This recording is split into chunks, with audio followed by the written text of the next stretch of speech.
നമ്മള് യോഹന്നാന്റെ സുവിശേഷം 6-ാം അധ്യായത്തിലേക്ക് പ്രവേശിക്കുകയാണ് ഇപ്പോഴ്. അപ്പൊ പ്രധാനമായിട്ടും ഈ 6-ാം സുവിശേഷത്തിന്റെ 6-ാം അധ്യായത്തില് ഗലീലിയിൽ ഈശോയ്ക്ക് നേരിടേണ്ടി വരുന്ന എതിർപ്പിനെ കുറിച്ചാണ്. അതിന്റെ ആ ബ്രോഡർ പിക്ചർ ഓർമ്മയുണ്ടല്ലോ, അത് നമുക്ക് അതിലേക്ക് വരാം. അതിനു മുമ്പ് ഈ അധ്യായത്തിന്റെ ഏറ്റവും വലിയ പ്രത്യേകത എന്തെന്ന് വെച്ചാൽ അതിന്റെ സിംബലിസിസം. അത് ചില പഴയ നിയമ സംഭവങ്ങളെ പുതിയ നിയമവുമായിട്ട് അതെങ്ങനെയാണ് ബന്ധപ്പെട്ട് നിൽക്കുന്നത്, പുതിയ നിയമത്തിൽ തന്നെ ആ സംഗതികളുടെ യഥാർത്ഥ അർത്ഥം എന്ത്, ഇങ്ങനെ 3 തലങ്ങളിൽ കാണിക്കുവാനാണ് യോഹന്നാൻ ശ്രമിക്കുന്നത്. അതുകൊണ്ടാണ് ഈ ഒന്നാമത്തെ 2 കോട്ട് ഇട്ടിരിക്കുന്നത്, ഉൽപ്പത്തിയിൽ നിന്നും ലേവ്യരിൽ നിന്നും എടുത്തിരിക്കുന്നത്. രക്തത്തിന്റെ പ്രത്യേകത എന്ത് എന്ന് പഴയ നിയമം പറയുന്നത്. ജീവന്റെ സ്രോതസ്സാണ് രക്തം എന്ന് പഴയ നിയമ യഹൂദ വിശ്വാസത്തെ അടിസ്ഥാനമാക്കി മോശയുടെ പഠനങ്ങൾക്ക് വലിയ സാങ്കത്യമുണ്ടെന്നും മോശയുടെ എല്ലാ നിർദ്ദേശങ്ങളും യഥാർത്ഥത്തിൽ നിയമങ്ങളും വിരൽ ചൂണ്ടുന്നത് യേശുക്രിസ്തുവിലേക്കാണ് എന്നുമുള്ള, അങ്ങനെ വിരൽ ചൂണ്ടി വന്നിരിക്കുന്ന യേശുക്രിസ്തുവാണ് നിങ്ങളുടെ മധ്യത്തിൽ നിൽക്കുന്നത് എന്ന് യോഹന്നാൻ പറയാൻ ശ്രമിക്കുകയാണ്. അപ്പൊ ഈ മോശ രക്തത്തിന്റെയും മാംസത്തിന്റെയും, ഫ്ലഷ് വിത്ത് ബ്ലഡ്, അതിന്റെ ആ ഇമ്പോർട്ടൻസ് പറഞ്ഞത് കഴിഞ്ഞത്, അതിലൂന്നിക്കൊണ്ട് യേശുക്രിസ്തു പറയുന്നത് താൻ തന്നെയാകുന്ന തൻ്റെ തന്നെ രക്തത്തിന്റെയും മാംസത്തിന്റെയും പ്രത്യേകതകളും അതിന്റെ ആവശ്യകതയെയും കുറിച്ചാണ്. ഇത് വളരെ കാലങ്ങൾക്ക് ശേഷം സഭയിൽ ഉരുത്തിരിഞ്ഞു വന്ന ഒരു ചിന്താഗതിയോ ദൈവശാസ്ത്രമോ ഒന്നുമല്ല. ഇപ്പൊ ഇവിടെ കാണുന്നത് പോലെ പൗലോസ്ലീഹ കൊറിന്ത്യൻസ് 11-ാം അധ്യായം 23 മുതൽ 27 വരെ നമ്മൾ സ്ഥിരമായിട്ട് ദിവ്യ കുർബാനയുടെ സമയത്ത് കേൾക്കുന്നത് പോലെയുള്ള ആ യൂക്കറിസ്റ്റിക് പ്രയർ കൂടാതെ ആദിമസഭയിൽ തന്നെ പൗലോസ്ലീഹ ഇത് എഴുതുന്നതിനും മുമ്പ് തന്നെ ഒരുപക്ഷെ രേഖപ്പെടുത്തപ്പെട്ടിരിക്കാവുന്ന ഡിഡക്കെ അപ്പസ്തോലന്മാരുടെ പഠനങ്ങൾ, അതില് 9-ാം ഭാഗത്ത് ഈ അപ്പം എന്ന് പറയുമ്പോൾ എന്താണ് അർത്ഥമാക്കുന്നത് എന്ന് വിശദീകരിക്കുന്നുണ്ട്.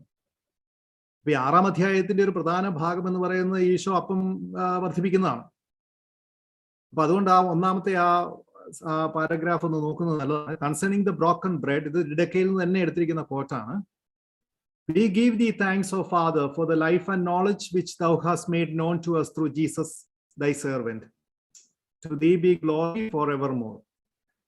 ആ അടുത്ത ഭാഗമാണ് നമ്മൾ അതിനകത്ത് വലിയ തിയോളജി ഉള്ളത്. As this broken bread was scattered over the hills and then when gathered became one, so may thy church be gathered from the ends of the earth into thy kingdom. ഈ അപ്പം ആദ്യം ഒന്നായിരുന്ന അപ്പം മുറിച്ച് ജനതകൾക്കിടയിലേക്ക് അത് വിഭജിച്ചതിന് ശേഷം വീണ്ടും അതിനെ സ്വരുക്കൂട്ടിയത്, മിച്ചമുള്ളതിനെ സ്വരുക്കൂട്ടിയതുപോലെ യുഗാന്ത്യത്തിൽ നിന്റെ സാമ്രാജ്യത്തിൽ ചിതറിക്കിടക്കപ്പെടുന്ന സഭയെ മുഴുവൻ ഒന്നിച്ചു കൂട്ടണമേ എന്ന് പറയുന്നു. അതായത് ഈ ദൈവശാസ്ത്രത്തിന്റെ പൂർണ്ണമായ അർത്ഥം യോഹന്നാൻ ഉദ്ദേശിക്കുന്നതും യേശുക്രിസ്തു പറഞ്ഞതുമായ ആ ദൈവശാസ്ത്രത്തിന്റെ അർത്ഥം ആദിമസഭയ്ക്ക് പരിപൂർണമായും ബോധ്യമായിരുന്നു. ആ ബോധ്യം നമ്മൾ തുടർന്ന് കൊണ്ടുപോകുന്നുണ്ട് എന്നുള്ളതിന്റെ അടയാളമാണ് എല്ലാ ദിവസവുമുള്ള ദിവ്യ കുർബാനയിൽ യൂക്കറിസ്റ്റിക് പ്രയറിൽ അത് വരികയും ചെയ്യുന്നത്. അപ്പോൾ ഇതാണ് ക്രിസ്തുലോഗസിന്റെ ആ ദൈവശാസ്ത്രം കുറച്ചുകൂടി സ്വയം ഭൂജാതനാകുകയും മാംസരക്തങ്ങൾ സ്വീകരിക്കുകയും കബറിടമാകുന്ന ശവകുടീരമാകുന്ന ആ അവനിൽ ചുട്ടെടുക്കപ്പെടുകയും ചെയ്ത അപ്പം, ആ അപ്പം തന്നെയാണ് ലോകമാസകലമുള്ള അൾത്താരകളിൽ, സക്രാരികളിൽ ഇന്ന് സൂക്ഷിക്കപ്പെട്ടിരിക്കുന്ന ദൈവികമായ സ്വർഗീയമായ അപ്പം എന്ന് പറയുമ്പോൾ അത് നമുക്ക് കുറെ കൂടെ വ്യക്തമാകുന്നുണ്ട്. അത്ര മനോഹരമായിട്ടാണ് പീറ്റർ ക്രിസ്ലാഗസ് അതിനെക്കുറിച്ച് പറയുന്നത് എന്നൊന്ന് നോക്കിയാൽ നമുക്ക് മനസ്സിലാവും. വളരെ മനോഹരമായിട്ട്. ഇനി ഇപ്പൊ നമ്മള് ഈ യോഹന്നാന്റെ സുവിശേഷത്തിലെ അതിനെ ഒരു പല ബുക്കുകളായിട്ട് 5-6 ബുക്കുകളായിട്ട് തിരിച്ചിരിക്കുന്നതിൽ 3-ാമത്തെ ബുക്കിലാണ്. അത് പെട്ടെന്നൊന്ന് മനസ്സിലാക്കാൻ വേണ്ടി നമ്മൾ ആ ഡിവിഷനിലേക്ക് വേണേൽ പെട്ടെന്നൊന്ന് പോകാം. നമ്മൾ ഈ ക്ലാസ് തുടങ്ങിയ സമയത്ത് തന്നെ നമ്മൾ തുടങ്ങിയിരുന്നത് ഇതാണ് ആ പാറ്റേൺ, യോഹന്നാന്റെ സുവിശേഷത്തിന്റെ ഔട്ട്ലൈൻ. ബുക്ക് 1 യേശുക്രിസ്തുവിന്റെ വരവിന് മുന്നോടിയായിട്ട് പറയപ്പെട്ടിരുന്ന പ്രപഞ്ചത്തിന്റെ ആരംഭം മുതൽ പ്രവചനങ്ങൾ വരെയുള്ള യേശുക്രിസ്തുവിനെ കുറിച്ചുള്ള പ്രവചനങ്ങൾ എല്ലാം പറയുന്നു. 2-ാമത്തെ ബുക്കില്, book 2, the presentation of the son of God, ദൈവപുത്രനായ യേശുക്രിസ്തുവിന്റെ അവതരണം. ബുക്ക് 3 ഈ ഇങ്ങനെ വരിക്കപ്പെട്ട യേശുക്രിസ്തുവിനെ അവതരിപ്പിക്കുന്നതിന് നമ്മൾ കണ്ടു. അദ്ദേഹം സ്വന്തം നാട്ടില് ജെറൂസലേമില്, സമറിയായില്, ഗലീലിയിലും യൂദയായിലും സമറിയായിലും അദ്ദേഹം അവതരിപ്പിക്കപ്പെട്ടു. അതിനുശേഷം 3-ാമത്തെ ബുക്കില് opposition to the son of God, അത് 5-ാം അധ്യായം മുതലാണ് തുടങ്ങുന്നത്. 4-ാം അധ്യായത്തോടെ യേശുക്രിസ്തുവിന്റെ ദൈവപുത്രൻ ആയ യേശുക്രിസ്തുവിനെ യൂദയായിലും സമറിയായിലും ഗലീലിയിലും അവതരിപ്പിച്ചു കഴിഞ്ഞു. ഇനി 5-ാം അധ്യായത്തിൽ ഇങ്ങനെ അവതരിപ്പിക്കപ്പെട്ട ദൈവപുത്രനായ യേശു ക്രിസ്തുവിനോടുള്ള ഈ 3 സമൂഹങ്ങളുടെ എതിർപ്പിനെയാണ്. അതിൽ 5-ാം അധ്യായത്തിലെ കഴിഞ്ഞ സെഷനുകളിൽ ജെറൂസലേമിൽ അദ്ദേഹത്തിന് നേരിടേണ്ടി വന്ന എതിർപ്പിനെ കുറിച്ച് നമ്മൾ കണ്ടു. ഇനി 6-ാം അധ്യായത്തിൽ ഗലീലിയിൽ അദ്ദേഹം അനുഭവിക്കാൻ പോകുന്ന, സ്വന്തം നാട്ടിൽ അദ്ദേഹം അനുഭവിക്കാൻ പോകുന്ന എതിർപ്പുകളെ കുറിച്ചാണ് നമ്മൾ കാണാൻ പോകുന്നത്. അപ്പൊ ഇതിന്റെ ബാക്ക്ഡ്രോപ്പ് ആയിട്ട് വരുന്നത് 2-ാമത്തെ പെസഹ, അദ്ദേഹത്തിന്റെ 2-ാമത്തെ പെസഹയാണ് അതിന്റെ ബാക്ക്ഡ്രോപ്പ് ആയിട്ട് വരുന്നത്.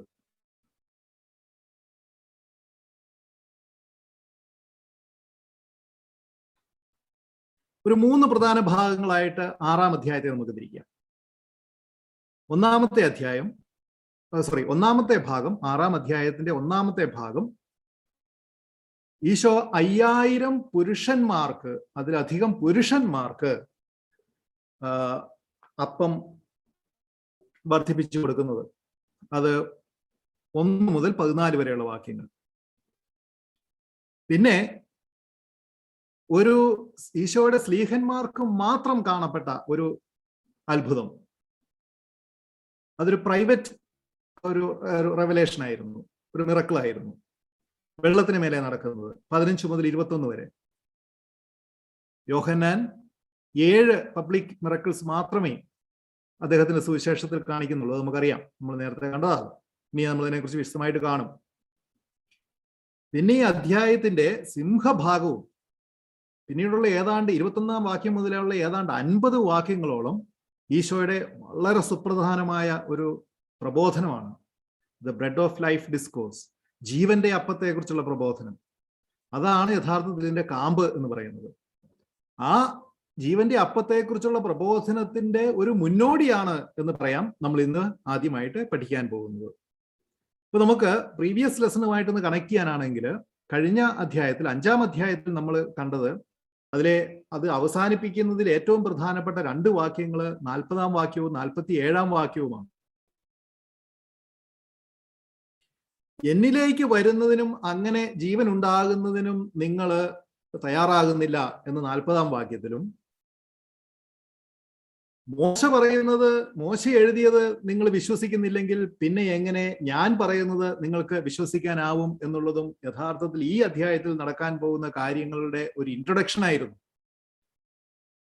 കാരണം ഈ യഹൂദരുടെ പിടിവാശിയെ കുറിച്ച് ഈശോയ്ക്ക് നല്ല ബോധ്യമുണ്ട്. ബോധപൂർവമായി ദൈവപുത്രനെ വെളിപ്പെടുത്തിയിട്ടും അവനെ വിശ്വസിക്കാൻ, സ്വീകരിക്കാൻ അവർ തയ്യാറാകാതിരിക്കുന്നതിന്റെ, ആർക്കും അവരെ രക്ഷിക്കാൻ സാധ്യമല്ലാത്ത വിധത്തിൽ അവർ തകർച്ചയിലായിരിക്കുന്നതിനെ കുറിച്ചാണ് ഈശോ പറയുന്നത്. കാരണം അദ്ദേഹത്തിന് അതിനെക്കുറിച്ച് ബോധ്യമുണ്ടായതുകൊണ്ട്. ഈ 5-ാം അധ്യായത്തിൽ നമ്മൾ കാണുന്ന മോശയെക്കുറിച്ചുള്ള റെഫറൻസ് വളരെയധികമായിട്ട് 6-ാം അധ്യായത്തിൽ ഇവയെ തമ്മിൽ ഇങ്ങനെ കണക്ട് ചെയ്ത് നിർത്തുക. കാരണം മോശ പറഞ്ഞത് മുഴുവൻ യേശുക്രിസ്തുവിന്റെ വരവിനെ കുറിച്ചായിരുന്നു. ആ പറഞ്ഞ യേശുക്രിസ്തു ആണ് ഈ മുൻപിൽ നിൽക്കുന്നത് എന്ന് യോഹന്നാൻ പേർത്തും വിശദീകരിച്ചു കൊണ്ടിരിക്കുകയാണ്, അഥവാ സിംബലൈസ് ചെയ്തുകൊണ്ടിരിക്കുകയാണ്. പഴയ നിയമത്തിലെ മോശ ജനത്തിന് ഭക്ഷണവും അപ്പവും മാംസവും നൽകിയെങ്കിൽ, മാംസം എന്നുള്ള വാക്കിന്റെ വിവിധ അർത്ഥതലങ്ങളെ കുറിച്ച് നമ്മൾ പിന്നെ പഠിക്കും. പുതിയ മോശ നമുക്കറിയാം യേശുക്രിസ്തു പുതിയ മന്നയുടെ, സ്വർഗീയ മന്നയുടെ സന്ദേശമാണ് കൊണ്ടുവരുന്നത്. സ്വർഗീയ മന്നയാണ് നമുക്ക് നൽകുന്നത്, അറിയാം തന്നെയാണ് നൽകുന്നത്. ആ വിശുദ്ധ ഗ്രന്ഥ ഭാഗം ഇങ്ങനെയാണ്: 1 മുതൽ 14 വരെയുള്ള വാക്യങ്ങൾ, 1 മുതൽ 15 വരെയുള്ള വാക്യങ്ങൾ. യേശു തിബേരിയാസ് എന്നുകൂടി വിളിക്കപ്പെടുന്ന ഗലീലി കടലിന്റെ മറുകരയിലേക്ക് പോയി. വലിയൊരു ജനക്കൂട്ടം അവനെ അനുഗമിച്ചു. കാരണം രോഗികളിൽ അവൻ പ്രവർത്തിച്ച അടയാളങ്ങൾ അവർ കണ്ടിരുന്നു. യേശു മലയിലേക്ക് കയറി ശിഷ്യന്മാരോട് കൂടെ അവിടെ ഇരുന്നു. യഹൂദരുടെ പെസഹ തിരുനാൾ അടുത്തിരുന്നു. യേശു കണ്ണുകൾ ഉയർത്തി ഒരു വലിയ ജനത തന്റെ അടുത്തേക്ക് വരുന്നത് കണ്ടു. അവൻ പീലിപ്പോസിനോട് ചോദിച്ചു, ഇവർക്ക് ഭക്ഷിക്കുവാൻ എവിടെ നിന്ന് അപ്പം വാങ്ങും? അവനെ പരീക്ഷിക്കാനാണ് യേശു ഇങ്ങനെ ചോദിച്ചത്. എന്ത് ചെയ്യണമെന്ന് യേശു നേരത്തെ മനസ്സിൽ കരുതിയിരുന്നു. പീലിപ്പോസ് മറുപടി പറഞ്ഞു, ഓരോരുത്തർക്കും അല്പം വീതം കൊടുക്കുവാൻ 200 ദനാറയ്ക്കുള്ള അപ്പം പോലും തികയുകയില്ല. ശിഷ്യന്മാരിൽ ഒരുവനും ശിമിയോൻ പത്രോസിന്റെ സഹോദരനുമായ അന്ത്രയോസ് അവനോട് പറഞ്ഞു, 5 ബാർലി അപ്പവും 2 മീനും കൈവശമുള്ള ഒരു കുട്ടി ഇവിടെയുണ്ട്. എന്നാൽ ഇത്രയും പേർക്ക് അതെന്തുണ്ട്? യേശു പറഞ്ഞു, ആളുകളെ എല്ലാം ഭക്ഷണത്തിനിരുത്തുവിൻ. ആ സ്ഥലത്ത് പുല്ല് തഴച്ചു വളർന്നിരുന്നു. 5000-ഓളം വരുന്ന പുരുഷന്മാർ അവിടെ ഇരുന്നു. അനന്തരം യേശു അപ്പമെടുത്ത് കൃതജ്ഞതാ സ്തോത്രം ചെയ്ത് അവർക്ക് വിതരണം ചെയ്തു. അതുപോലെ തന്നെ മീനും വേണ്ടത്ര നൽകി. അവർ ഭക്ഷിച്ച് തൃപ്തരായപ്പോൾ അവൻ ശിഷ്യരോട് പറഞ്ഞു, ഒന്നും നഷ്ടപ്പെടാതെ മിച്ചമുള്ള കഷ്ണമെല്ലാം ശേഖരിക്കുവിൻ. 5 ബാർലി അപ്പത്തിൽ നിന്ന് ജനം ഭക്ഷിച്ചതിന് ശേഷം മിച്ചം വന്ന കഷ്ണങ്ങൾ 12 കുട്ട നിറയെ അവർ ശേഖരിച്ചു. അവൻ പ്രവർത്തിച്ച അടയാളം കണ്ട് ജനങ്ങൾ പറഞ്ഞു, ലോകത്തിലേക്ക് വരാനിരുന്ന പ്രവാചകൻ സത്യമായും ഇവനാണ്. അവർ വന്ന് തന്നെ രാജാവാക്കാൻ വേണ്ടി ബലമായി പിടിച്ചുകൊണ്ടുപോകാൻ ഭാവിക്കുന്നു എന്ന് മനസ്സിലാക്കിയ യേശു വീണ്ടും തനിയെ മലമുകളിലേക്ക് പിന്മാറി. അതിന്റെ മറ്റൊരു വേർഷനാണ് സ്ക്രീനിൽ വന്നിരിക്കുന്നത്. POC നിന്നാണ് എടുത്തത്. അതില് ഒരു ഭാഗം മാത്രം ഞാൻ ഇംഗ്ലീഷിലായിട്ടിരിക്കുന്നത് പിൻവാങ്ങി എന്നുള്ളത് ചില ട്രാൻസ്ലേഷനിൽ ഫ്ലഡ് ബാക്ക് എന്നാണ്. നമ്മൾ പഠിക്കുന്നതിലും ഫ്ലഡ് ബാക്ക് എന്നാണ് എഴുതിയിരിക്കുന്നത്. അതായത് ജനത്തിൽ നിന്നും അവൻ ഓടി രക്ഷപ്പെട്ടു എന്നാണ് പറഞ്ഞിരിക്കുന്നത്. അതിന്റെ അർത്ഥത്തിലേക്ക് നമുക്ക് പിന്നീട് പോകാം.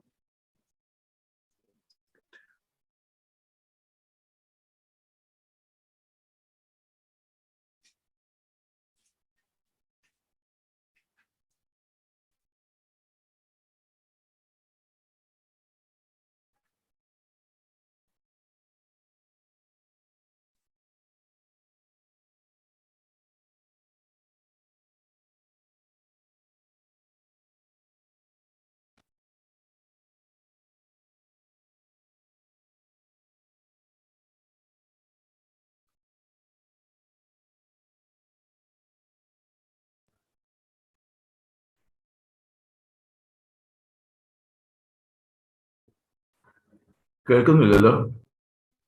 മനസ്സിലായി. ഞാൻ ഒന്ന് ഇപ്പൊ ശരിയായിട്ടുണ്ട്. ഓക്കെ.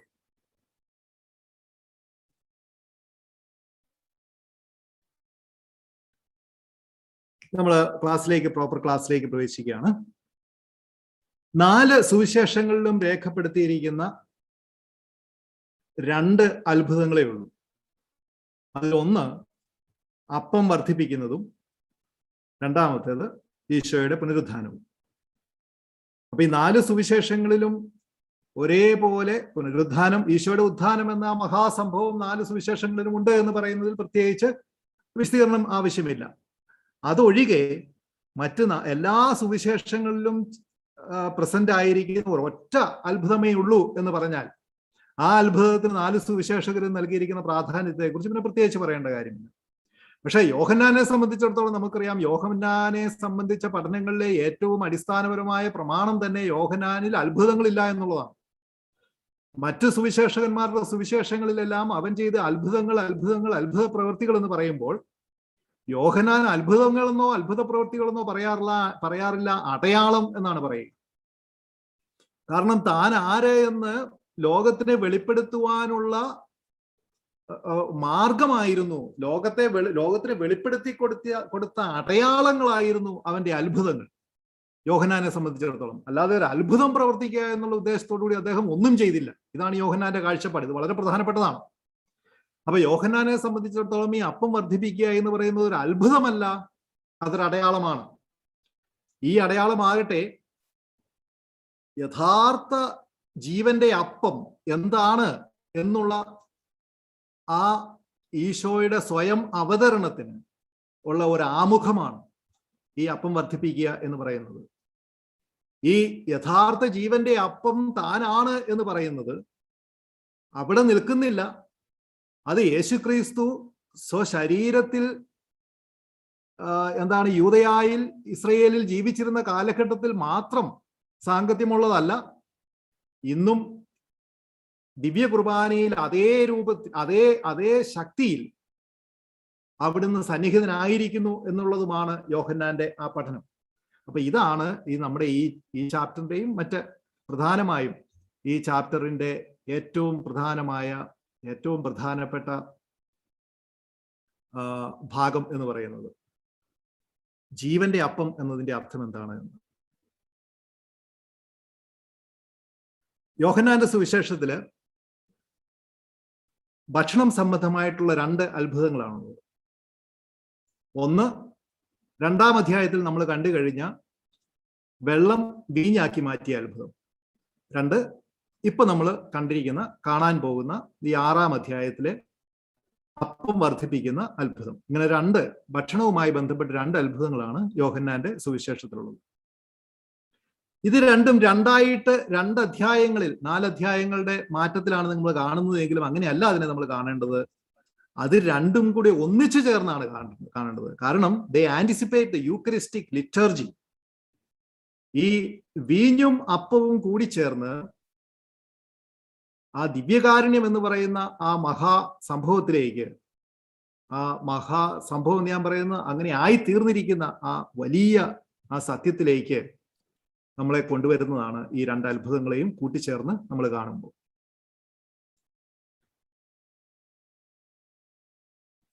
ഈശോ പുതിയ മോശയാണ്. നമ്മൾ നേരത്തെ കണ്ടു കഴിഞ്ഞു, അതിന് വിശദീകരണം ആവശ്യമില്ല. ഈ പുതിയ മോശ കാടപ്പക്ഷികളുടെ ഇറച്ചി അല്ല തരുന്നത്, പുതിയ മന്നയായിട്ട് തന്നെ നൽകുകയാണ് ചെയ്യുക. തന്നെ പുതിയ മന്നയായിട്ട് നൽകുന്നത് നമ്മളെ സംബന്ധിച്ചിടത്തോളം അപ്പത്തിന്റെയും വീഞ്ഞിന്റെയും സാദൃശ്യത്തിലാണ് നൽകുന്നത്. പക്ഷേ അത് കൃത്യമായും യേശുക്രിസ്തു തന്നെയാണ്. CCC 1333 മുതൽ 35 വരെ അതിനെക്കുറിച്ച് വിശദമായിട്ട് പഠിപ്പിക്കുന്നുണ്ട്.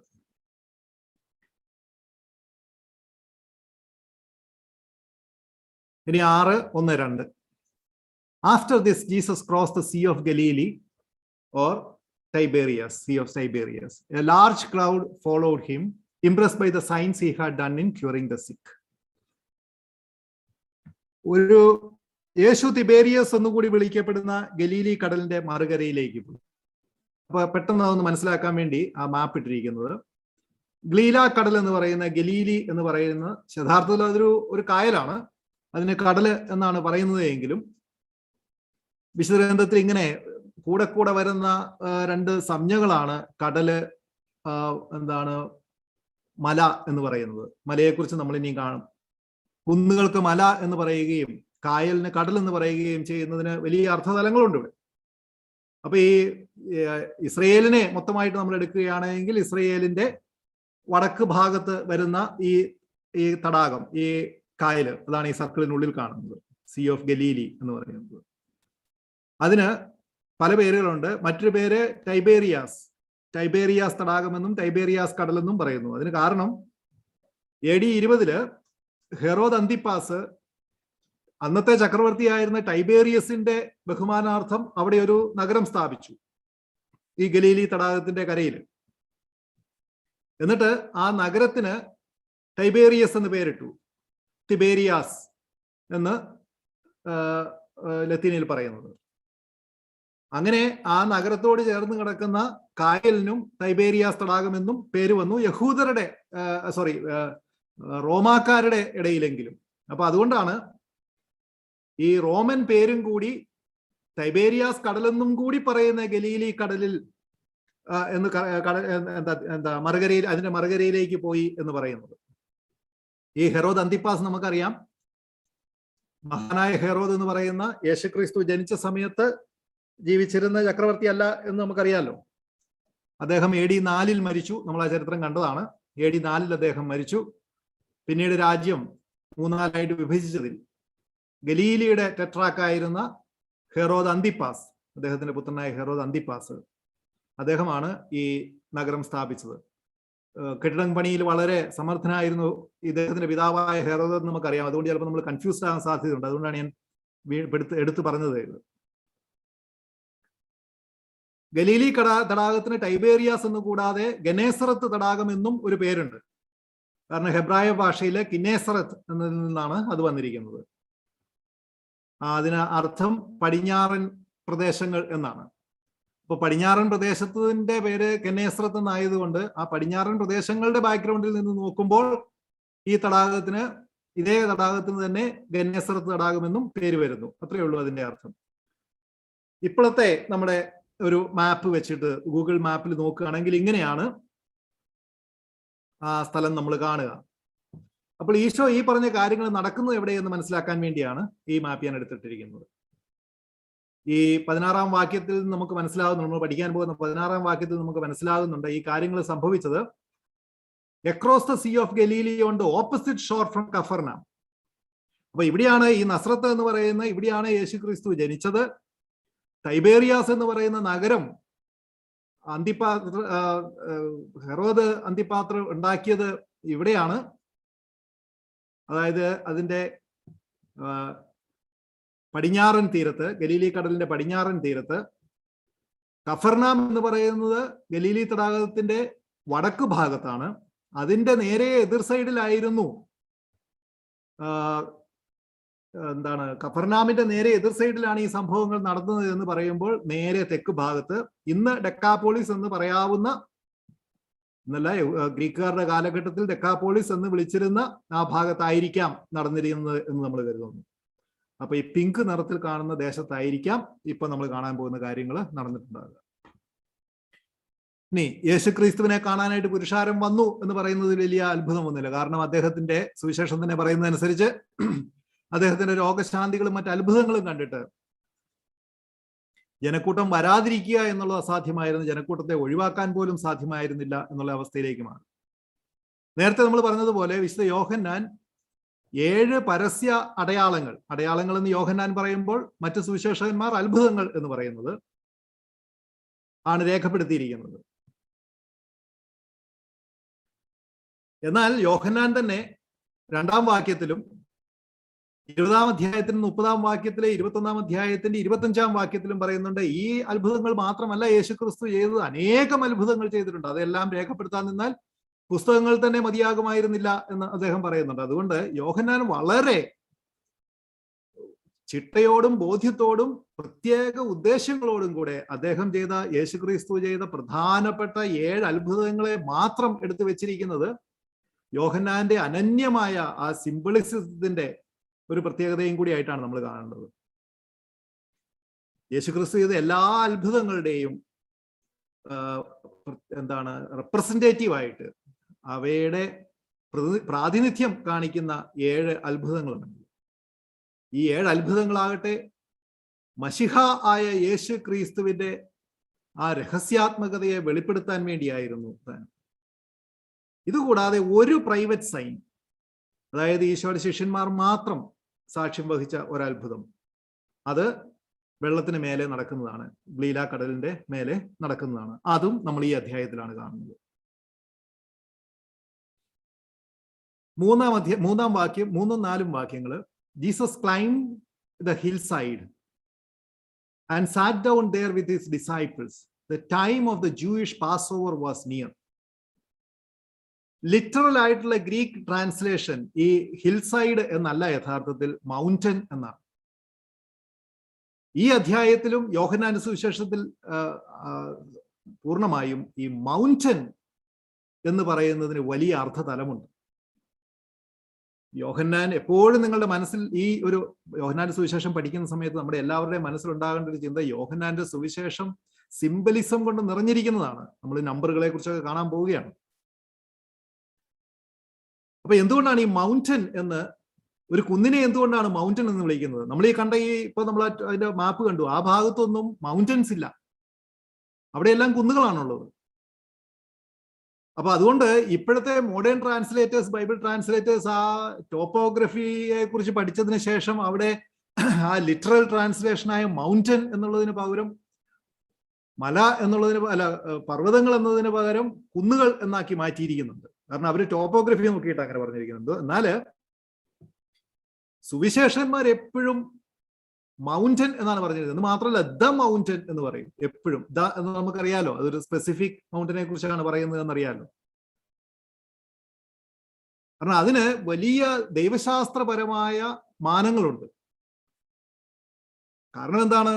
അത് പഴയ നിയമത്തിലെ പർവ്വതങ്ങളുടെ ആ ഇമേജറിയുമായിട്ട് ഈ ദൈവശാസ്ത്ര സംഗതികളെ കണക്ട് ചെയ്യുകയാണ്.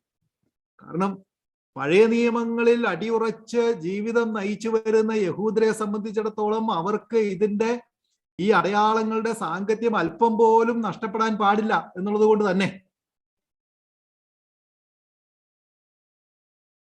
അപ്പൊ പറയാണ്, what Old Testament events that took place on the mountain where God revealed himself to his people. ഇത് പ്രത്യേകിച്ച് വിശദീകരണം ആവശ്യമില്ല, ഞാൻ പെട്ടെന്ന് പറഞ്ഞു പോകാം.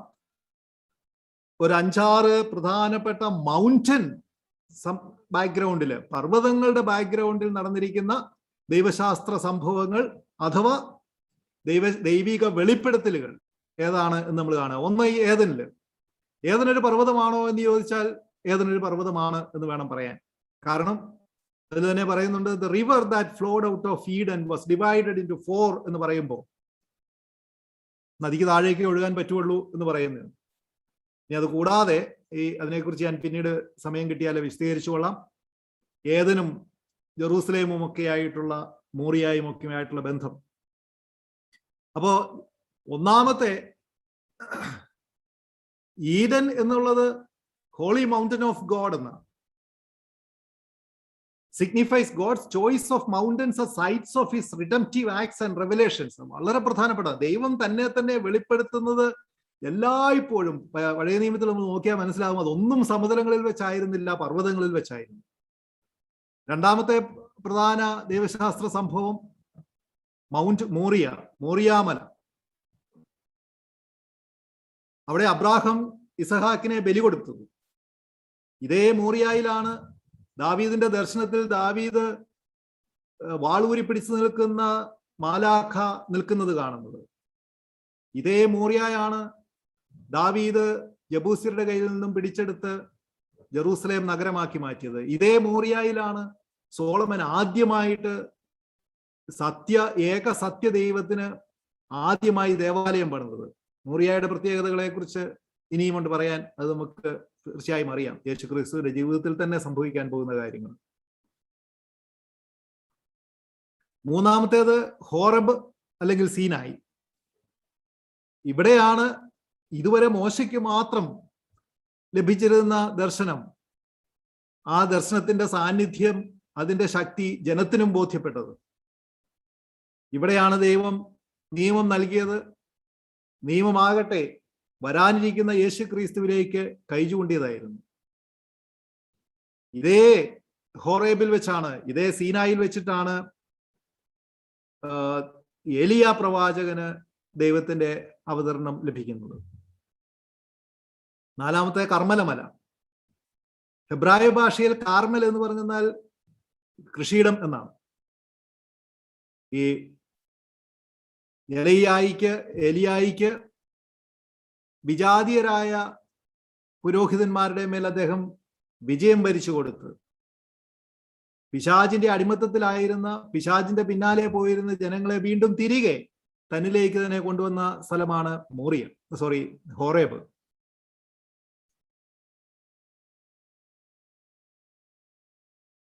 ഇനി നമ്മൾ ന്യൂ ടെസ്റ്റമെന്റില്, പുതിയ നിയമത്തില് ഈ മലകളുമായിട്ട് നമ്മൾ മല എന്നുള്ളതിന് പകരം പർവ്വതം എന്ന് പറയുന്ന മൗണ്ടൻ, മല, ഇത് നമ്മളുടെ മാറ്റത്തെ കുറിച്ചാണ് പറയുന്നത്. പുതിയ നിയമത്തിലെ ഈ ദ മൗണ്ടൻ ഇവന്റ്സ് അത് ഏതൊക്കെയാണ് എന്ന് നമ്മൾ കാണുക. ഒന്നാമത്തേത് ഈശോയ്ക്ക് പ്രലോഭനം ലഭിച്ച പർവ്വതം, അത് കൃത്യമായിട്ട് അത് പേര് നമുക്കറിയില്ല. ഇനി ഈശോ ആദ്യമായിട്ട് ബിയാറ്റിറ്റ്യൂഡ്സിനെ കുറിച്ച്, സുവിശേഷ ഭാഗ്യങ്ങളെ കുറിച്ച് പ്രസംഗിച്ച് മോശയുടെ നിയമങ്ങൾക്ക് പകരം പുതിയ മോശയായി യേശു ക്രിസ്തുവിന്റെ നിയമങ്ങളെ നൽകിയ ബിയാറ്റിറ്റ്യൂഡ്സ്. യഥാർത്ഥത്തിൽ അതാണല്ലോ ബിയാറ്റിറ്റ്യൂഡ്സ് എന്ന് പറയുന്നത്. യേശുവിന്റെ അനുയായിയാകാൻ എന്താണ് ചെയ്യേണ്ടത്, എന്ത് ചെയ്യുമ്പോഴാണ് രക്ഷ പ്രാപിക്കുന്നത് എന്നുള്ള പുതിയ നിയമം നൽകിയ ആ മല, അടുത്ത മൗണ്ടൻ ഇവന്റ്. പിന്നെ 12 ശ്ലീഹന്മാർക്ക് അവരുടെ ദൗത്യം ഏൽപ്പിച്ചു കൊടുക്കുന്ന പർവ്വതം. ഇതെല്ലാം ദൈവശാസ്ത്രപരമായി പർവ്വതങ്ങൾക്കുള്ള സ്ഥാനത്തെക്കുറിച്ചാണ് നമ്മൾ പറയുന്നത്. പിന്നെ സീസറിയ ഫിലിപ്പിയില് എല്ലാ സ്ലീഹന്മാർക്കും അധികാരം നേരത്തെ നൽകിയെങ്കിലും ഇവിടെ ആ സ്ലീഹന്മാരുടെ ഇടയിൽ നിന്നും പത്രോസിനെ തിരഞ്ഞെടുത്ത് അദ്ദേഹത്തിന്റെ ഈശോയുടെ വികാരിയാക്കുകയും സ്വർഗത്തിന്റെയും ഭൂമിയുടെയും സ്വർഗത്തിന്റെയും നരകത്തിന്റെയും താക്കോലുകൾ നൽകുകയും ചെയ്ത പ്രഥമമായ അധികാരം നൽകിയ പർവ്വതം. ഇനി ഈശോയ്ക്ക് രൂപാന്തരീകരണം സംഭവിച്ച പർവ്വതം ദ മൗണ്ടൻ. അവിടെയൊക്കെ ദ മൗണ്ടൻ എന്നാണ് ഒറിജിനൽ ഗ്രീക്ക് ഭാഷയിൽ രേഖപ്പെടുത്തിയിരിക്കുന്നത് എന്നാണ് ഈ പറഞ്ഞു വരുന്നത്. അപ്പോ ഈ ട്രാൻസ്ഫിഗറേഷൻ, രൂപാന്തരീകരണം സംഭവിച്ചത് എന്തുകൊണ്ടാണ്? മോശ അതിന് ഈശോയുടെ രൂപാന്തരീകരണത്തിന് സാക്ഷിയാണ്.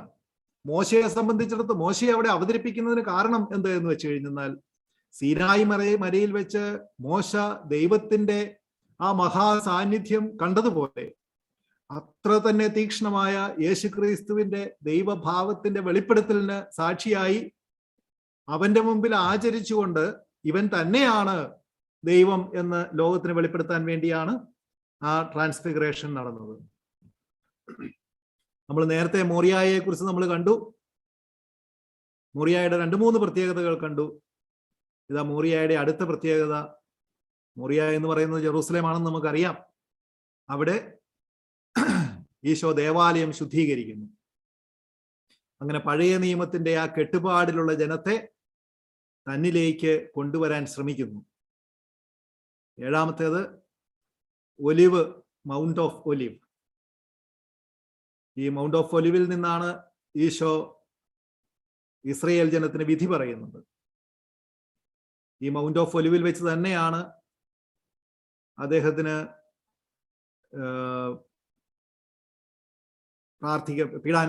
പ്രാർത്ഥിക്കാനായിട്ടുള്ള ശിഷ്യന്മാരോടൊപ്പം പ്രാർത്ഥിക്കുവാൻ പോകുന്നത്.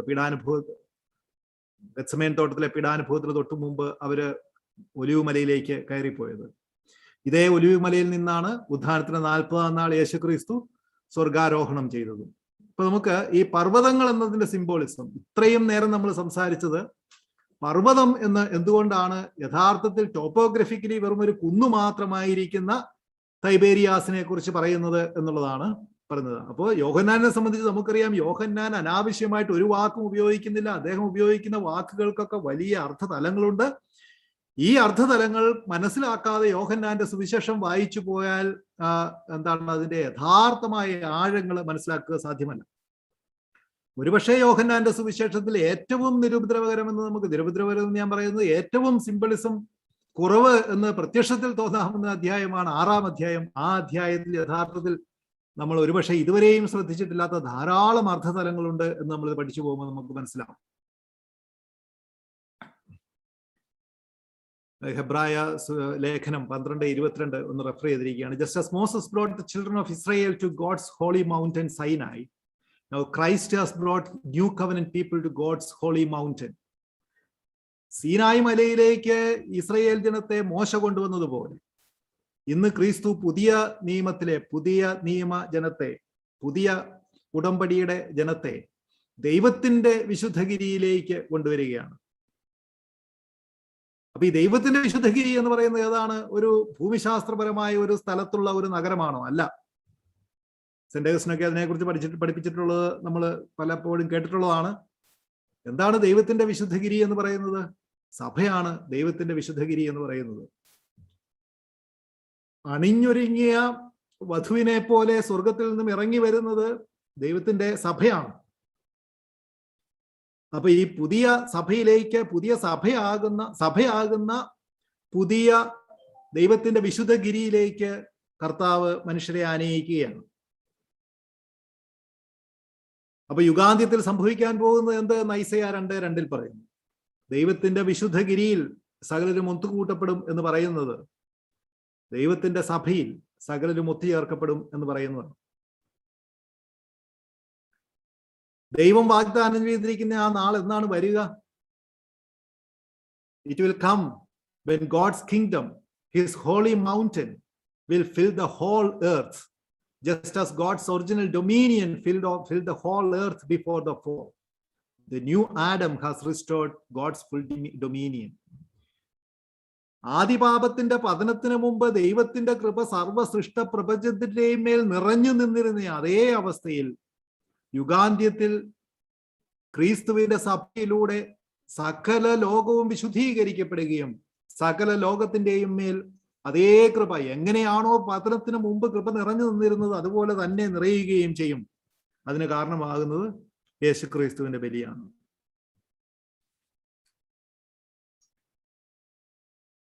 അപ്പോ ദാനിയേലിന്റെ പ്രവചനം 2-ാം അധ്യായം 34, 35, 44, 45 പറയുന്ന 4-5 സാമ്രാജ്യങ്ങളെ കുറിച്ച് പറയുന്നുണ്ടല്ലോ. അപ്പോ ഈ സകല ഭൂമിയെയും കവർ ചെയ്ത് നിൽക്കുന്ന ആ സാമ്രാജ്യം, 5-ാം സാമ്രാജ്യം എന്ന് പറയുന്നത് അതാണ് യേശുക്രിസ്തു സ്ഥാപിക്കാൻ പോകുന്ന സാമ്രാജ്യം. അതാകട്ടെ രാഷ്ട്രീയ സാമ്രാജ്യമല്ല, ജനഹൃദയങ്ങളിൽ ജീവിക്കുന്ന ദൈവത്തിന്റെ സഭയാകുന്ന സാമ്രാജ്യമാണ്.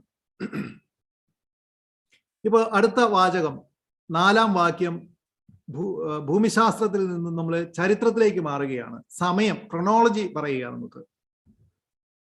The time of the Jewish Passover was near. യഹൂദരുടെ പെസഹ അടുത്തിരുന്നു. ഇപ്പൊ ക്രോണോളജിക്കലി ഇത് AD 29 ആകാം. AD 29 ആണ് എങ്കിൽ അത് എന്താണ്, സ്പ്രിങ് ആയിരിക്കും. കാലഘട്ടം നമുക്കറിയാമല്ലോ, നമ്മൾ അതിനെക്കുറിച്ചൊക്കെ വിശദമായിട്ട് പഠിച്ചതാണ്. അപ്പോ ഈ സമയത്തിനൊരു പ്രത്യേകതയുണ്ട്. ഇപ്പൊ നമ്മൾ കണ്ടു, ഗലീലി തടാകം എന്ന് പറയുന്നത് യഥാർത്ഥത്തിൽ ഇസ്രയേലിന്റെ വടക്ക് ഭാഗത്താണ്. ഗലീലി എന്ന് പറയുന്നത് ഇസ്രയേലിന്റെ വടക്ക് ഭാഗം, മധ്യഭാഗത്ത് സമറിയ, തെക്ക് ഭാഗത്ത് യൂദയ. യൂദയയിലാണല്ലോ ജെറുസലേം ദേവാലയവും. അപ്പോ പെസഹ എന്ന് പറയുന്നത് പിൽഗ്രിം ഫെസ്റ്റിവൽ ആണ്, തീർത്ഥാടന തിരുനാളാണ്. അതായത് പ്രായപൂർത്തിയായ എല്ലാ യഹൂദരും ജെറൂസലേമിൽ ഒത്തുചേരേണ്ടതാണ്. അതുകൊണ്ട് ജനസഹസ്രങ്ങൾ ജെറൂസലേമിലേക്ക് പോകുകയാണ് ഈ സമയത്ത്. നമ്മൾ ഈ പറയുന്ന സമയത്ത് ജൂയിഷ് പാസ് ഓവർ ആണ് എന്ന് പറയുന്നുണ്ടല്ലോ, വരാൻ പോവുകയാണ് എന്ന് പറയുന്നത്. അപ്പൊ പാസ് ഓവറിന് ജെറൂസലേമിലായിരിക്കാൻ വേണ്ടി ജനങ്ങളെല്ലാം തെക്കോട്ട് സഞ്ചരിക്കുന്ന സമയമാണ്. മറ്റു സുവിശേഷകന്മാര് ഈ പാസ് ഓവർ എന്നത്, പെസഹ എന്നതിന് പകരം പലപ്പോഴും പുളിപ്പില്ലാത്ത അപ്പത്തിന്റെ തിരുനാൾ എന്നാണ് പറയുന്നത്, ഫീസ്റ്റ് ഓഫ് ദ അൺലെവൻഡ് ബ്രെഡ്. പക്ഷെ യോഹന്നാൻ ഒരിക്കലും അൺലെവൻഡ് ബ്രെഡ് എന്ന് പറയാറില്ല. യോഹന്നാൻ പാസ് ഓവർ, പെസഹ, കടന്നുപോക്കിന്റെ തിരുനാൾ എന്ന് മാത്രമേ പറയൂ. കാരണം അതിന്റെ ദൈവശാസ്ത്ര മാനം അത്രയധികമാണ്, ദൈവശാസ്ത്ര സാങ്കത്യം അത്രയധികമാണ് യോഹന്നാനെ സംബന്ധിച്ചിടത്തോളം. പിൽഗ്രിം ഫീസ്റ്റിനെ കുറിച്ച് നമ്മൾ പറഞ്ഞല്ലോ, തീർത്ഥാടന തിരുനാളുകളെ കുറിച്ച് നമ്മൾ പറഞ്ഞു. The feast of unleavened bread is designated by the law as one of the pilgrim feasts which required that every man of the covenant must present himself before God in the temple of Jerusalem. ജെറൂസലേമിൽ എല്ലാവരും എത്തിയിരിക്കണം, നിർബന്ധമാണ്. അങ്ങനെ എത്തിയിട്ടില്ല എങ്കിൽ എന്തെങ്കിലും കാരണവശാൽ, ആകെ ഒരു കാരണമേ അതിന് പാടുള്ളൂ, അത് അസുഖമാണ്. അങ്ങനെ അസുഖ കാരണം വരാതിരുന്നിട്ടുണ്ടെങ്കിൽ അവൻ ഒരു മാസത്തിനുള്ളിൽ അവിടെ ചെന്ന് ആ വേണ്ട പരിഹാര ബലികൾ അർപ്പിച്ചിരിക്കണം എന്നുള്ളതാണ് നിയമം. അത്ര നിർബന്ധമുള്ള തിരുനാളാണ്. അപ്പൊ എന്തുകൊണ്ടാണ് ഇത്ര പ്രാധാന്യം ഇതിന് വന്നത്? കാരണം ദൈവത്തിന്റെ നിർദ്ദേശം അനുസരിച്ച് മോശ അത് എക്കാലത്തേക്കുമുള്ള ഒരു ആഘോഷമായിട്ട് തീരുമാനിച്ചിരുന്നതാണ്. പെർപെച്വൽ കമ്മമറേഷൻ ആണ്. എന്തുകൊണ്ടാണ് ഈ പെർപെച്വൽ കമ്മമറേഷൻ? കാരണം ഈ ആഘോഷം നടക്കുന്നതിനിടയ്ക്ക് അതിന്റെ ഭാഗമായിട്ട് അറിയാമെങ്കിലും അറിയില്ല എങ്കിലും ആ വീട്ടിലെ ഏറ്റവും മൂത്ത പുത്രൻ, ഈ മൂത്ത പുത്രൻ എന്ന് പറയുമ്പോൾ 8 10 വയസ്സായ മകനെന്നല്ല, ചിലപ്പോൾ 10 60 70 വയസ്സായ മകനായിരിക്കും. അയാള് പിതാവിനോട് ചോദിക്കണം, ഏറ്റവും മൂത്ത മകൻ ചോദിക്കണം പിതാവിനോട്, എന്തുകൊണ്ടാണ് നമ്മൾ ഇങ്ങനെ ചെയ്യുന്നത്? ഈ അപ്പം എന്തിനാ ഉണ്ടാക്കുന്നത്? എല്ലാ വർഷവും ചോദിക്കണം. എല്ലാ വർഷവും പിതാവ് പറയണം, ഈജിപ്തിന്റെ അടിമത്തത്തിൽ നിന്നും യഹോവ നമ്മളെ രക്ഷിച്ചുകൊണ്ട് വന്നതിന്റെ ഓർമ്മയ്ക്കായിട്ടാണ് നമ്മൾ ഇത് ചെയ്യുന്നത് എന്ന്. അപ്പൊ അതിന് കൊടുത്തിരിക്കുന്ന ഇമ്പോർട്ടൻസ് നിങ്ങളൊന്ന് ആലോചിച്ച് നോക്കിയേ. എല്ലാ വർഷവും ഈ പെസഹായുടെ സമയത്ത് ചോദിക്കുന്ന ഈ ചോദ്യം വീണ്ടും വീണ്ടും ഇങ്ങനെ ചോദിക്കുകയും അതിന് മറുപടി പിതാവ് നൽകുകയും ചെയ്യണമെന്ന് മോശ നിർബന്ധിക്കണമെങ്കിൽ എത്ര വലിയ അർത്ഥതലങ്ങളാണ് അതിനുണ്ടായിരിക്കേണ്ടത്, ദൈവശാസ്ത്ര മാനങ്ങളാണ് അതിനുണ്ടായിരിക്കേണ്ടത് എന്നാണ് നമ്മളിവിടെ കാണുന്നത്. അപ്പോൾ ഈ കൈ ചൂണ്ടിയിരിക്കുന്ന ഈ പെർപെച്വൽ കമ്മമറേഷൻ, ഈ നിത്യമായ ഈ ആഘോഷം, ആരാധന, അതിന്റെ യഥാർത്ഥ കണക്ഷൻ എന്താണ്? അതായത് പഴയ നിയമത്തിൽ പറയുന്ന ഈ ആഘോഷം, പാസ് ഓവറിന്റെ, പെസഹ അപ്പത്തിന്റെ ഭക്ഷണം, പെസഹ കുഞ്ഞാടിന്റെ ഭക്ഷണം, പെസഹ കുഞ്ഞാടിനെ ഭക്ഷിക്കുന്നത്, എന്താണ് connection between the commemoration and reenactment of the sacrifice of this exodus Passover, പുറപ്പാടിന്റെ ഈ കടന്നുപോക്ക്, അതായത് അത് ഈജിപ്തിൽ നിന്നും ഇസ്രായേൽ കടന്നു പോകുന്നത്, ആൻഡ് സാക്രിഫീഷ്യൽ മീൽ, അതിനോടനുബന്ധിച്ച് പിന്നീട് എല്ലാ വർഷവും അതിനെ ഓർമ്മപ്പെടുത്തിക്കൊണ്ട് പിന്നീട് എല്ലാ വർഷവും നടന്ന പെസഹ കുഞ്ഞാടിന്റെ ബലിയും അതിൽ യഹൂദര് പങ്കുചേർന്നുകൊണ്ടിരുന്നത്. ഇന്നും എല്ലാ ദിവസവും ചർച്ച്, കാത്തലിക് ചർച്ച് ഈ സംഗതി തന്നെ കൊണ്ടാടുന്നത് തമ്മിലുള്ള കണക്ഷൻ മനസ്സിലാകുന്നുണ്ടോ? ദിവ്യ കുർബാന എന്ന് പറയുന്ന ഈ ബലിയാകുന്ന ദിവ്യ കുർബാന യേശുക്രിസ്തുവിന്റെ പീഡാനുഭവത്തിന്റെയും മരണത്തിന്റെയും അവിടുത്തെ ഉത്ഥാനത്തിന്റെയും ഒരു പുനരവതരണം എന്ന് വേണമെങ്കിൽ നമുക്ക് പറയാം. പുനരവതരണം എന്ന വാക്ക് മലയാളത്തിൽ യഥാർത്ഥത്തിൽ ഇച്ചിരി നമ്മളെ സംശയപ്പെടുത്തുന്ന വാക്കാണ് എങ്കിലും അതിന്റെ വിശദീകരണത്തിലേക്ക് വരുമ്പോൾ നമുക്ക് കൃത്യമായിട്ട് മനസ്സിലാവും. അത് വിശദമായിട്ട് നമുക്ക് കാണാം. അപ്പോൾ ഇത് തമ്മിലുള്ള ആ കണക്ഷൻ ആലോചിച്ച് നോക്കുക. ഒരിക്കൽ മാത്രം ഈജിപ്തിൽ നിന്നും ഇസ്രയേല് പുറത്തേക്ക് വന്നു, പക്ഷേ എല്ലാ വർഷവും ആ അനുസ്മരണ ബലി നടക്കണമെന്ന് മോശയിലൂടെ ദൈവം വിധി കൽപ്പിച്ചു, നിയമം നൽകി. ഒരിക്കൽ മാത്രം കാൽവരിയിൽ ബലി നടന്നു, പക്ഷെ എല്ലാ ദിവസവും ആ ബലി നമുക്ക് വേണ്ടി പുനരവതരിപ്പിക്കപ്പെടുന്നു. പുനരവതരണത്തിന്റെ അർത്ഥം നമ്മൾ ഈ ഒരു കുറഞ്ഞ നിമിഷങ്ങൾ കൊണ്ട് നമുക്ക് മനസ്സിലാക്കാം. പുനരവതരണം എന്ന് നമ്മൾ പറയുമ്പോൾ വീണ്ടും അത് നടക്കുക എന്നല്ല അതിനർത്ഥം, റിപ്പീറ്റ് ചെയ്തു എന്നല്ല അതിനർത്ഥം. കാരണം യേശുക്രിസ്തുവിന്റെ ആ ബലി പരിപൂർണവും മതിയായതുമാണ്.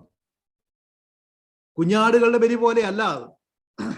കുഞ്ഞാടുകളുടെ ബലിക്ക് മനുഷ്യന്റെ പാപങ്ങളെ മോചിക്കാൻ സാധ്യമായിരുന്നില്ല. അതുകൊണ്ടാണ് വീണ്ടും വീണ്ടും കുഞ്ഞാടുകൾ ബലി അർപ്പിക്കപ്പെടേണ്ടി വന്നത് എന്ന് പൗലോസ്ലീഹ പറഞ്ഞതിന്റെ അർത്ഥം നമുക്കറിയാമല്ലോ. വീണ്ടും വീണ്ടും കുഞ്ഞാടുകൾ ബലി അർപ്പിക്കപ്പെടേണ്ടി വന്നു. പക്ഷെ യേശുക്രിസ്തുവിന്റെ ബലി പരിപൂർണവും മതിയായതുമാണ്. അതുകൊണ്ട് വീണ്ടും നടക്കേണ്ട ആവശ്യമില്ല. എല്ലാവിധത്തിലും പൂർണ്ണമായിരുന്നു അത്. എല്ലാവിധത്തിലും സമ്പൂർണമായിരുന്ന ആ ബലി, അത് ഒരു his sacrifice is ongoing because sin and redemption is ongoing and is represented commemorated sacramentally and applied in the unbloody sacrifice of the mass. പാപം തുടരുന്നിടത്തോളം കാലം യേശു ക്രിസ്തുവിന്റെ ബലി തുടർന്നുകൊണ്ടേയിരിക്കുകയാണ് എന്ന് പറയാം. അത് വീണ്ടും റിപ്പീറ്റ് ചെയ്യുക എന്നല്ല അതിന്റെ അർത്ഥം. കാരണം ഈ ബലിയിൽ നിന്നാണ് ശക്തി സംഭവിക്കപ്പെടുന്നതും പാപമോചനം സംഭവിക്കുന്നത് എന്നതിനാൽ പാപം തുടരുന്നിടത്തോളം കാലം യേശു ക്രിസ്തുവിന്റെ ബലി അതിന് തുടർച്ചയുണ്ട് എന്ന് നമുക്ക് പറയാം. ഈ തുടർച്ച, യേശു ക്രിസ്തുവിന്റെ ബലിയുടെ തുടർച്ചയാണ് രക്തരഹിതമായ ദിവ്യ കുർബാന എന്ന ആ ബലിയിൽ സംഭവിക്കുന്നത്. രക്തരഹിതമായ ദിവ്യ കുർബാന എന്ന ബലിയിൽ സംഭവിക്കുന്നത്. അപ്പൊ അതുകൊണ്ടാണ് ഈ റീഎനാക്ട്മെന്റ് എന്നുള്ള വാക്കിന്റെ യഥാർത്ഥ അർത്ഥം നമ്മളിവിടെ മനസ്സിലാക്കണം എന്ന് ഞാൻ നേരത്തെ പറഞ്ഞതിന്റെ അർത്ഥം. അത് നിങ്ങൾക്ക് മനസ്സിലായി എന്ന് ഞാൻ കരുതുന്നു.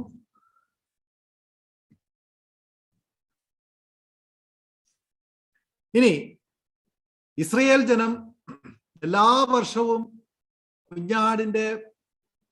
കുഞ്ഞാടിനെ ഭക്ഷിച്ചുകൊണ്ട് പെസഹായിൽ പങ്കെടുത്തവര് ഈജിപ്തിൽ നിന്നും പുറത്തേക്ക് വന്ന അതേ ജനമല്ല. അഥവാ ഈജിപ്തിൽ നിന്നും പുറത്തേക്ക് വന്ന യഥാർത്ഥ പാസ് ഓവറിൽ പങ്കെടുത്തവരല്ല എല്ലാ കാലത്തും ഇസ്രയേലിന്റെ പെസഹ ഭക്ഷണത്തില് പങ്കുചേർന്നവര്. അതുപോലെ തന്നെ കാൽവരിയിൽ സന്നിഹിതരായിരുന്നവർക്ക് മാത്രമല്ല യഥാർത്ഥത്തിൽ ഈശോയുടെ സ്വയം സമർപ്പണത്തിന്റെ ഫലം ലഭിക്കുന്നത്. അത് ഒരു വിശദീകരണവും ആവശ്യമുള്ള സംഗതിയല്ലല്ലോ.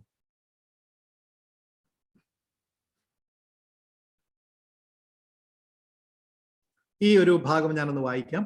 അത് വളരെ പ്രധാനപ്പെട്ട ഒരു ഭാഗമാണ്. Just as in the celebration of the Passover feast and the feast of the unleavened bread, the faithful did not have to be present at the actual event of the sacrifice of the victim at the temple on the 14th of Nisan, but they did have to be present at the reenactment of the sacrificial meal at the feast of the unleavened bread. ഈ പുരോഹിതൻ ദേവാലയത്തിൽ വെച്ച് കുഞ്ഞാടിനെ ബലിയർപ്പിക്കുന്ന ആ ചടങ്ങിൽ എല്ലാ Israel ജനവും പങ്കെടുക്കേണ്ട കാര്യമില്ല. പുരോഹിതൻ ബലിയർപ്പിക്കുന്ന ആ ബലിയിൽ ആ കുഞ്ഞാടിന്റെ ബലി കണ്ടില്ല എങ്കിൽ പോലും ആ ബലിയുടെ ഫലമാണ് യഹൂദർക്ക് അവരുടെ ഭവനങ്ങളിൽ അനുഷ്ഠിക്കുന്ന അല്ലെങ്കിൽ അവരുടെ കൂടാരങ്ങളിൽ അനുഷ്ഠിക്കുന്ന പെസഹ ഭക്ഷണത്തിൽ പങ്കുചേരുമ്പോൾ ലഭിക്കുന്നത്. അതുപോലെ തന്നെ നമ്മളെ സംബന്ധിച്ചിടത്തോളം 2000 വർഷങ്ങൾക്ക് മുമ്പ് നടന്ന ആ ബലിയുടെ മഹത്വം സ്വീകരിക്കുന്നതിന് യേശു ക്രിസ്തു ബലിയർപ്പിച്ച ആ കാൽവരിയിൽ അന്ന് സന്നിഹിതമായിരിക്കേണ്ട ആവശ്യമില്ല. പിന്നീട് പ്രത്യുത ഇന്നത്തെ ദിവ്യ കുർബാനയിൽ നമ്മൾ പങ്കുചേരുന്ന സമയത്ത് നമുക്ക് ആ ഗ്രേസ് അതുപോലെ തന്നെ അന്ന് ആ ബലിയിൽ, ഈശോയുടെ ബലിയിൽ അവിടെ സന്നിഹിതരായിരുന്നവർക്ക് ലഭിച്ചിരുന്നത് പോലെയോ ഒരുപക്ഷെ കൂടുതൽ ഉത്തമമായ ബോധ്യത്തോടു കൂടിയോ ഇന്ന് നമുക്ക് ലഭിക്കുവാനുള്ള സാധ്യതയുണ്ടെന്നല്ല, ഇറ്റ് ഈസ് പോസിബിൾ എന്നുള്ള അർത്ഥത്തിലാണ് സാധ്യത എന്ന് പറയുന്നത്. കാരണം his one perfect sacrifice is represented body, blood, soul and divinity to the faithful. അവന്റെ ശരീരവും രക്തവും ആത്മാവും ദൈവീകതയും ദൈവത്വവുമായിട്ട് അതിൽ പങ്കുചേരുന്ന എല്ലാ വിശ്വാസികൾക്കും നൽകപ്പെടുന്നു. ഈ കാര്യങ്ങളെക്കുറിച്ചുള്ള CCCയുടെ വിശദീകരണങ്ങളാണ് പറഞ്ഞിരിക്കുന്നത്. അത് സമയം കിട്ടുമ്പോൾ നമുക്കത് നിങ്ങൾ വായിച്ചു നോക്കുക. 13:30, 13:24, 613 catechism of the Catholic church. ഇതേ കാര്യങ്ങൾ തന്നെയാണ്. അത് വീണ്ടും പറഞ്ഞു കഴിഞ്ഞാൽ അത് വിശദീകരണം കൂടി പോകും. അതുകൊണ്ട് അതിലേക്ക് നമ്മൾ പോകുന്നില്ല. അപ്പൊ നമ്മൾ ഇച്ചിരി നീണ്ട ആമുഖമായിട്ടാണ് ഇതുവരെയുള്ള ഈ ഭാഗം കഴിഞ്ഞു പോയത് എങ്കിലും നമുക്കൊരല്പം കൂടി മുന്നോട്ട് പോകാം. കാരണം ഈ പോയിന്റ് നമുക്കൊന്ന് വിശദീകരിച്ചുകൊണ്ട് നമുക്ക് നിർത്താം.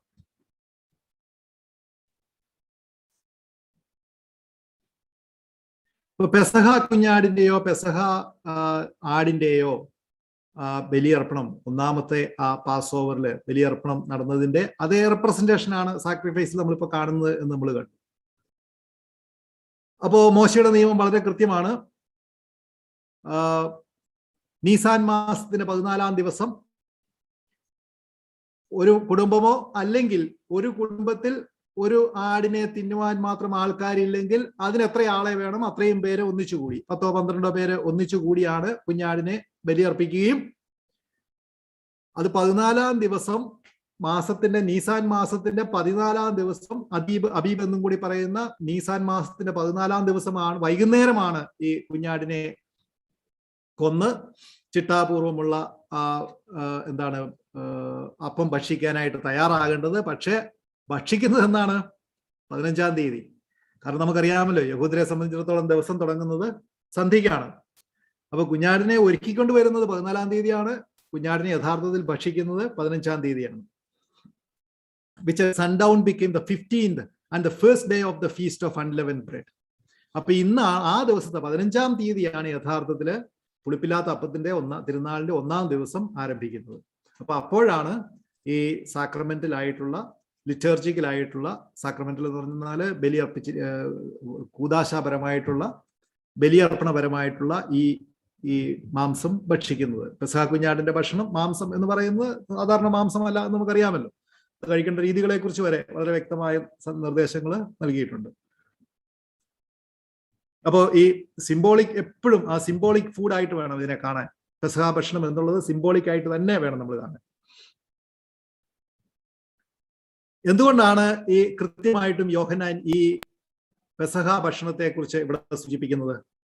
അതിന് യേശുക്രിസ്തുവുമായും അദ്ദേഹത്തിന്റെ ദൗത്യവുമായിട്ട് എന്ത് ബന്ധമാണുള്ളത്? Jesus will give the new and greater meaning to the Passover. പഴയ നിയമത്തിലെ പെസഹ എന്നുള്ളത് വരാനിരിക്കുന്ന മഹാസംഭവത്തിന്റെ, മഹാസത്യത്തിന്റെ നേരെയുള്ള ഒരു വിരൽ ചൂണ്ടലും നിഴലും മാത്രമായിരുന്നു. യഥാർത്ഥത്തിൽ എന്താണ് യഥാർത്ഥ പെസഹ, യഥാർത്ഥ കടന്നുപോക്ക്? അടിമത്തം, യഥാർത്ഥ അടിമത്തം രാഷ്ട്രീയ അടിമത്തമല്ല. യഥാർത്ഥ അടിമത്തം എന്ന് പറയുന്നത് പാപത്തിന്റെ അടിമത്തമാണ്. ഈ പാപത്തിന്റെ അടിമത്തത്തിൽ നിന്നും എങ്ങനെയാണ് യേശു ക്രിസ്തു പുതിയ പെസഹയിലൂടെ, തന്റെ ബലിയർപ്പണത്തിലൂടെ പുതിയ പെസഹ അവതരിപ്പിക്കുന്നത് എന്ന് കാണിക്കാൻ വേണ്ടിയാണ് യോഹന്നാൻ ഇങ്ങനെ പറഞ്ഞിരിക്കുന്നത്. അപ്പോ മുമ്പ് നമ്മൾ കണ്ട പെസഹ എല്ലാം വരാനിരുന്ന ഈ ഏക പെസഹയിലേക്കുള്ള വിരൽ ചൂണ്ടലായിരുന്നു. ഇനി നമ്മൾ ഇച്ചിരി താമസിച്ചാണ് തുടങ്ങിയത് എങ്കിലും ഇവിടെ നിർത്താമെന്ന് ഞാൻ കരുതുന്നു. ഇപ്പൊ നമ്മൾ 1-ാം അധ്യായം 1 മുതൽ 4 വരെയുള്ള വാക്യങ്ങളാണ് നമ്മൾ പഠിച്ചിരിക്കുന്നത്. ഞാൻ കരുതിയിരുന്നത് നമുക്ക് 14 വരെയുള്ള വാക്യങ്ങൾ തീർക്കാമെന്നായിരുന്നു. അത് സാധിക്കുകയില്ല. അപ്പൊ ഇപ്പൊ നമുക്ക് ഇവിടെ നിർത്താം. കാര്യങ്ങളെ കുറിച്ച് എന്തെങ്കിലും ചർച്ച ചെയ്യാനുണ്ടെങ്കിൽ ഇപ്പൊ നമുക്കത് ചർച്ച ചെയ്യാം.